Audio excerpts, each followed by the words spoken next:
Hi Quilty friends, this is Deborah, Stitching Granny of 17. Today I'm bringing you a tutorial on how to do a zippered back to a pillow. So you can use a pillow form, any standard pillow form to fit your pillow, and you can change it out for seasons or month or just to wash it.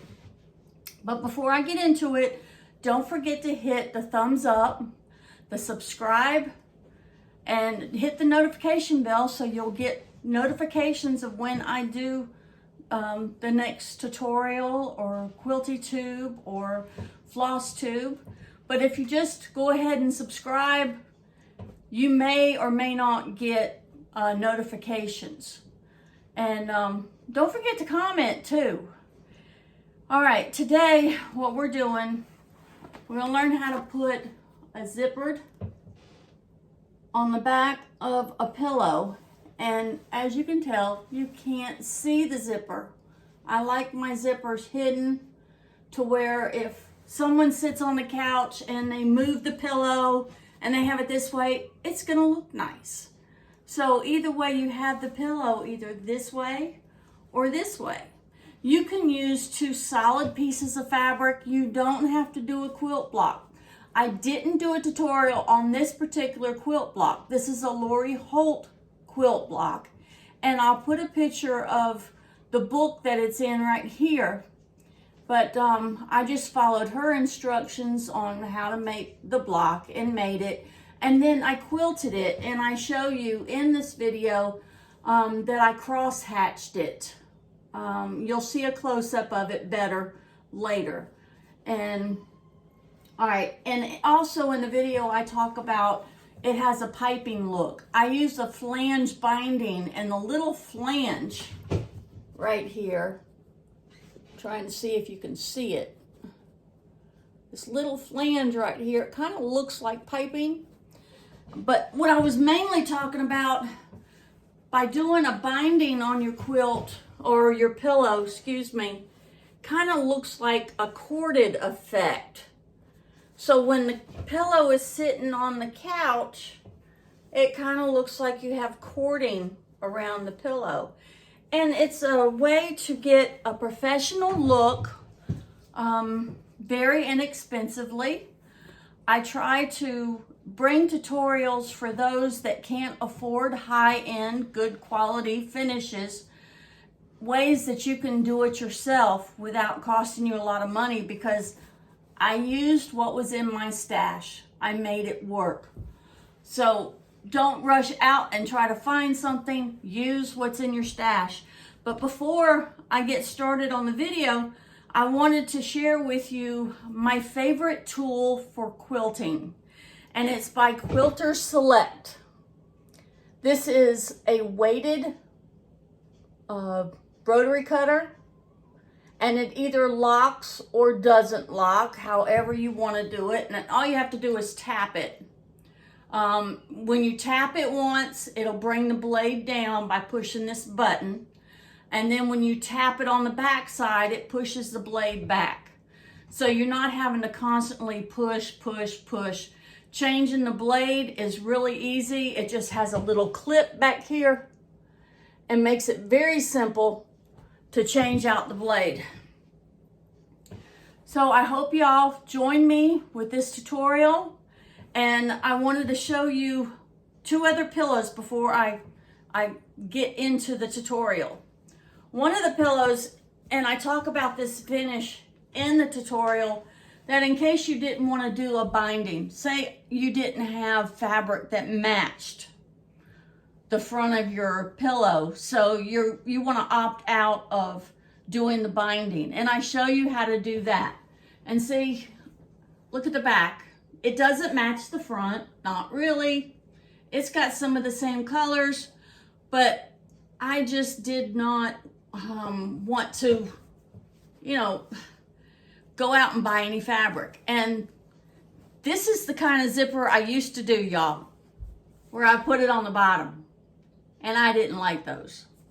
So even though it's not seam, I changed my ways and came up with another way of doing the pillow. And here's one that you can see the flange a lot better. I believe, maybe not, there it is, down here at the bottom. Look, right down here, you can see the flange a little bit better. And this is a pattern that I came up with. So, and then this is the way I did pillows too. I just did buttons on the back, which it's a cool way of doing pillows, but if somebody has the pillow with the front side facing the couch and they sit down, the pillow may kind of scrape into them. So it's kind of a good idea to use this technique here with doing the zippers, having a little flap so that it's hidden. All right, so enough of chit chat. Let's get on to the tutorial. To get started, step 1, you want to take your pillow top, and what I did here, I drew some grid lines. I did mine 2 inches apart. I'm just going to do a simple crosshatch type quilting. I'm going to put my stitch length on about 3.5 to 4, and then I'm going to quilt it. And then I'm going to come back and I'm going to square it up, and it should measure 18.5 inches. Then, as soon as you quilt that, what you want to do, you need a couple of pieces of fabric for your back. You want to cut one at 13 inches by 18.5. And that's going to be the top part of the pillow in the back. The other one, you want to cut it at 8 inches by 18.5. That will be the bottom part of your pillow back. Now on your pillow top that goes in the back, you want to press under 1/4 inch all the way around, all the way across from one end to the other. And then make sure you do it on the length that's 18.5 inches. And then what you're going to do, you're going to fold it up 1 inch. So that's what you need to do. Go ahead and pause the video. When we come back, I'm going to show you where to sew the zipper on here and then on here. So get your things together and we'll meet back here in just a minute.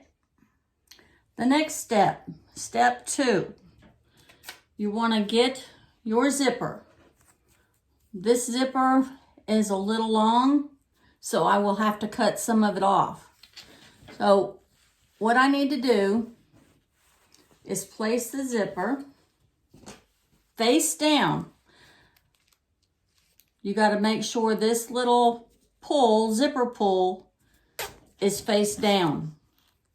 And you want to put your zipper right at the edge of the fold line. And you can pin it or glue it in place.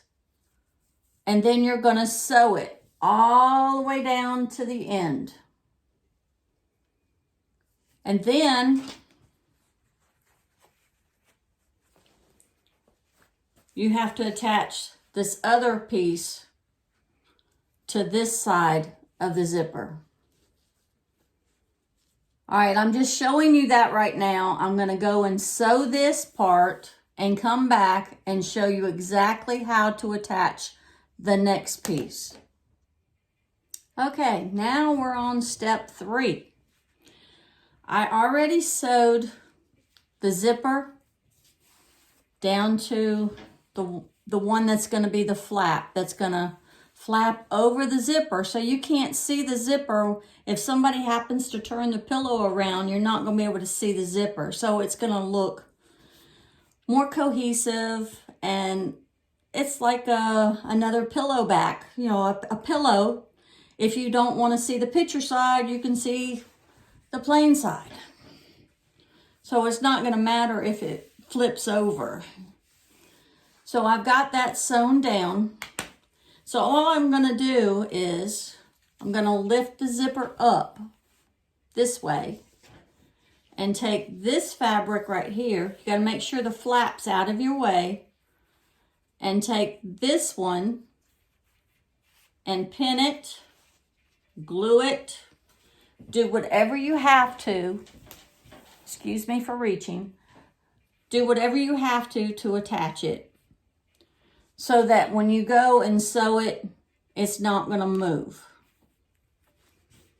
So you want to do this all the way down. And don't go away, because I'm going to show you the zipper's a little bit too long, what I need to do.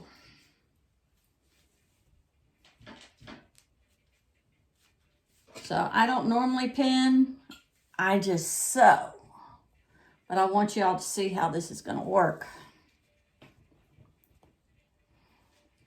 All right, so I've got that pinned.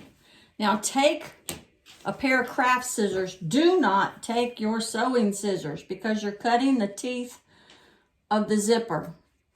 So you want to cut the teeth of the zipper probably about 1/4 inch away from the edge of the fabric, because you're going to take about a 1/2 inch cut, or excuse me, not cut. You're going to take a 1/2 inch seam allowance all the way around the pillow.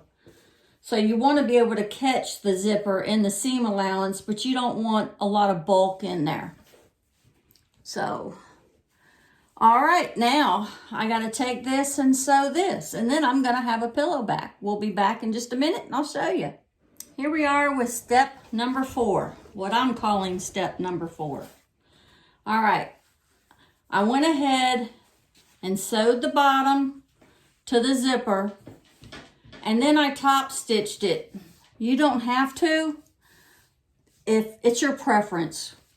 It's gonna stay in there, it's not going anywhere. Nobody's really gonna see the zipper but you, but I like to go ahead and top stitch it down. Then what you're gonna do is you're gonna, remember where we cut the zipper?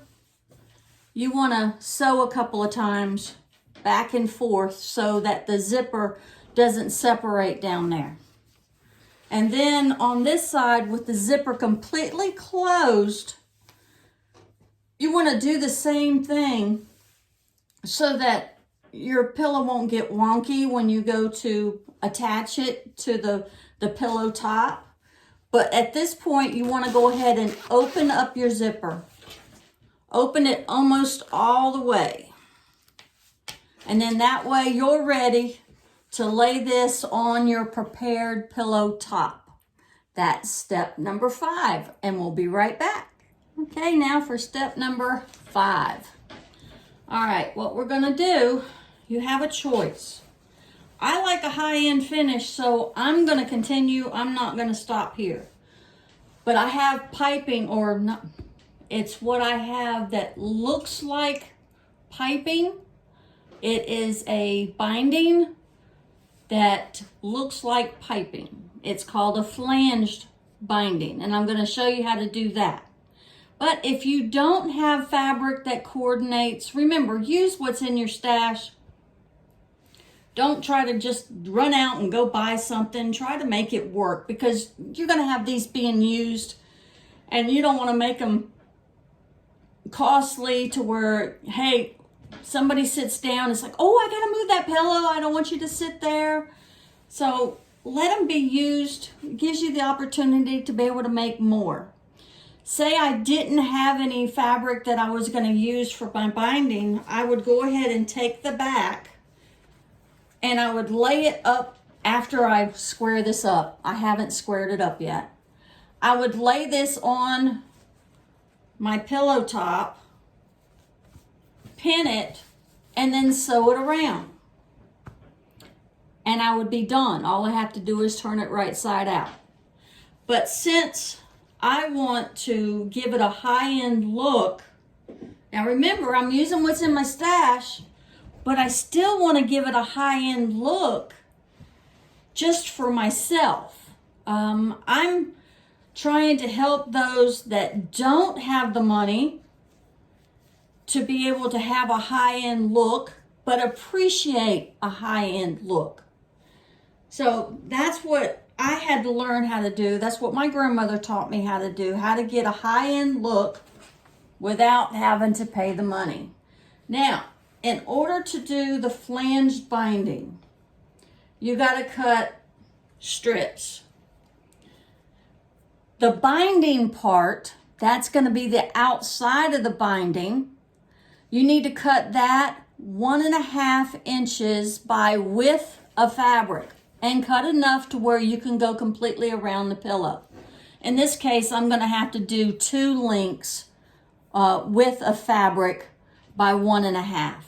Now the flanged part, and this is what the flange will kind of look like right here. It's going to kind of lay over. So the flange part, you're going to cut it with the fabric and 1 3/4 width. So remember, 1 3/4 width, and then the width of the fabric at 1 3/4, the binding part with the fabric 1.5 inches. And then we're going to take this, all your strips, lay the smaller piece on top. Make sure you line it up perfectly, because otherwise your flange will be a little wavy, and you don't want it to be wavy. So you want to cut it straight and you want to sew it straight.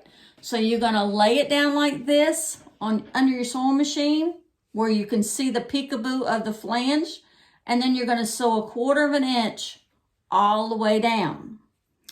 And then after I do that, then all I'm going to do is press it toward the small piece.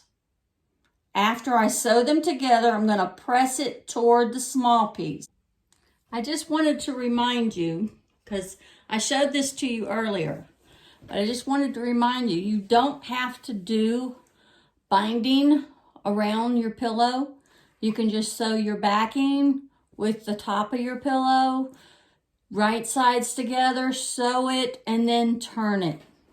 I wanted to show you this one again, so you can see the flange is red, the binding is a beige.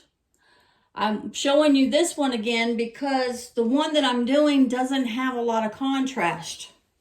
I can see it more clearly than I'm sure that you can see it. All right, I said to go ahead and sew those together and then press toward the most narrow strip. That's the binding side. The larger, wider strip is for the flange side. So then you fold that in half. I don't know if you can see that, but it's clear to me. It's a different color orange. I just wanted just a tiny bit of hint to it, nothing major. So your pillow top, you don't even have to quilt it if you don't want to. I chose to.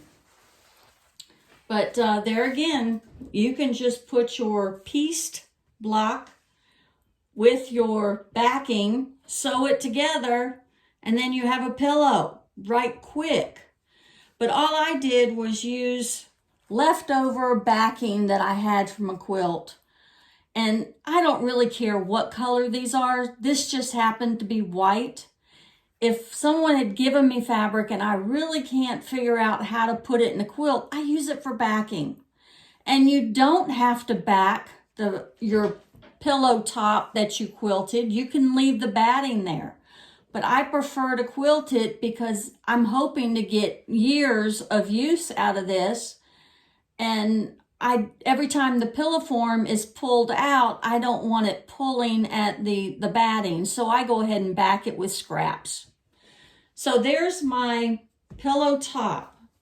I'm going to take the backing, and remember how you're placing it, because here's the top and the bottom. You want to make sure that the flange is facing the bottom. And this backing is just a little bit bigger than the pillow top. So what I'm going to do is flip this over, and we're going to work from this side. That seems to solve every issue. Because we can trim this off now, or we can trim it off after we sew the pillow together. Just make sure you're sewing your pillow straight and not wonky. And all I'm doing here is clipping all the way around my pillow. And then I'm going to go back and I'm going to sew a 1/2 inch seam all the way around. You see, on my pillow I have border on it. So the border will be a little bit smaller. Now, if my block was coming all the way to the end, I wouldn't want to take more than 1/4 inch, because you don't want to sew into your blocks. So taking a 1/2 inch all the way around right now works if you don't want your binding. Now, if you want your binding, you're going to do it differently. You're going to have the wrong side facing up.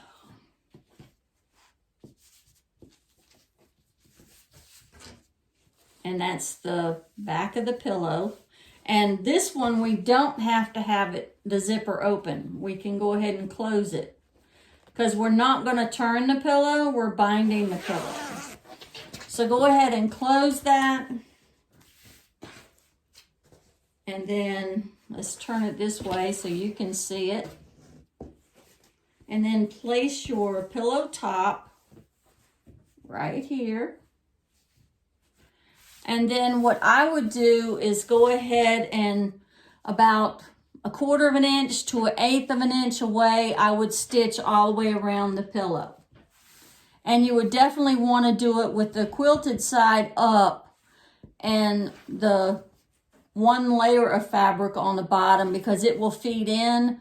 It will have a tendency to not fit the quilted side if you sewed it on the top.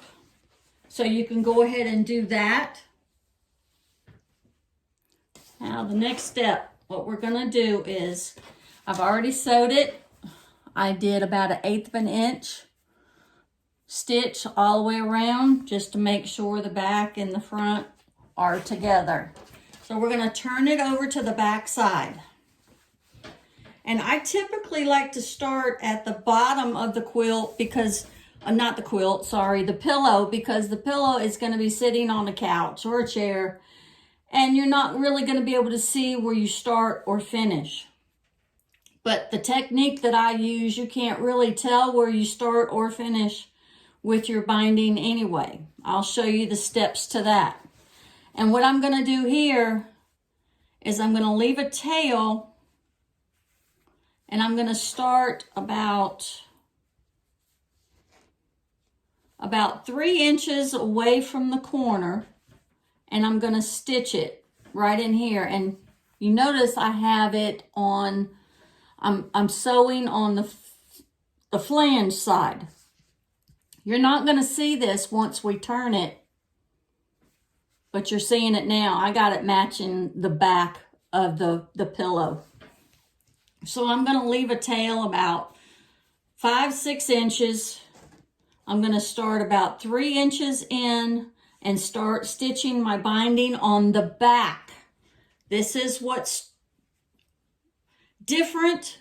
You normally would sew your binding on the front and then flip it over to the back. This way, you're sewing it to the back and you're going to flip it over to the front. There's no hand sewing. It's all going to be done by machine. So then I'm going to go sew around the pillow, sew my binding down like I normally would, and then I'll show you how to join the batting in just a minute. I've sewn my binding. I called it batting a minute ago, but I sewed my binding all the way around. And this is this is the side I started on. This is the side I'm going to end up on. And I want to show you how to piece your binding together so that you can't really tell where you started or finished. Now, this is the very tail end of my fabric. I need to cut that. And you're going to save that because this is what you're going to use to measure in just a minute. So we got that right there. So there is the end of my binding. I'm laying this across. I take this piece that I just cut, and there is where the cut edge was. So I want to take it about 1/8 of an inch farther away, lay that down, fold this top part of the binding, fold it right at the edge of this piece that I just laid down. So then all I'm going to do is stick my scissors in here and give it a straight cut. So see, here's where it was laying down. That's where it is on the back. Here it is on the top. So I cut it. Then I'm going to take the top one and I'm going to lay it right here. And then I'm going to take this, and I'll have to fold my pillow just so it'll go in here easy. I'm going to take my binding and I'm going to match up all the straight edges and the corners. So then it's best to go ahead and stick a little pin right here. And we can stick one on this side. Then if you'll take a ruler, which I didn't bring one with me, so I'm going to use what I have here.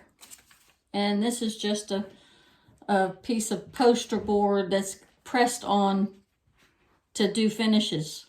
So all I'm going to do is put my straight edge at that corner right there, and I want it to come down to this corner right here. And then I'm going to draw a line. Now, where it looks like the pieces are crossing, because you can tell where the stitch line is and where this line is that you just drawn, stick a pin right there just to see if it's going to come out right. So I'm going to remove one of these pins. I'm going to remove the other pin because that'll be on the underneath side. I want to raise this up and just see if it's going to match. And I don't know if you can see that, but I hit it perfect. So I want to put this pin back in here, take this over to the machine, and sew on this line from that corner to this corner. And then I'm going to cut that off, open it up, and then I'll show you. Now there's two things you want to check. You want to make sure before you cut your piece, you want to make sure that it's not too tight and not too loose. The next thing we want to check is to make sure that where we joined it, it's even right there, where it comes straight across. So you're not going to have a piece that's off kilter just a little bit. You'll be able to tell where you started and finished. So after you make sure of those two things, then you can cut off this little tail. Leave a 1/4, 1/2 inch, it doesn't really matter. And then I usually just finger press it open. And then I'll lay it back down, and then I'll sew right down here. Here's the fun part. Now I usually take about 3/8 of a seam allowance whenever I sew my binding on, because I like my binding to kind of look like piping, like I told you, because I have to roll this inside here just a little bit. And that way it gives it a little bit of thickness. So like I said, this is the fun part. All you're going to do is lay it down. You're going to take some thread that blends in. It doesn't have to be clear. I don't like to use invisible thread. I rather use a thread that I have that most resembles the look that I'm trying to get. I'd either go with this darker orange or this medium orange. I could even use a white because there's white polka dots in there. You're really not going to be able to see it because you're going to sew right in the ditch. And then that way the flange part, it'll just stick up just a little bit. Kind of looks like you have piping on your pillow. Okay, it's sewn on there. So all I did was stitch in the ditch. And I happened to use a darker orange because, well, that's all I had to really blend in. I could have used that or I could have used white. And I thought, why not? So this is what the back looks like. So it just looks like typical binding on the back. And on the front, you have a little teeny flanged on it. I love to use this on wall quilts, even bed quilts, because the more I can do by machine and less by hand, I love it. And, you know, it makes a sturdy binding. It makes it more thick. I think they last longer. They don't wear out as quick. So I hope y'all enjoyed this video today. And please like and subscribe and share on social media. Thank y'all and God bless.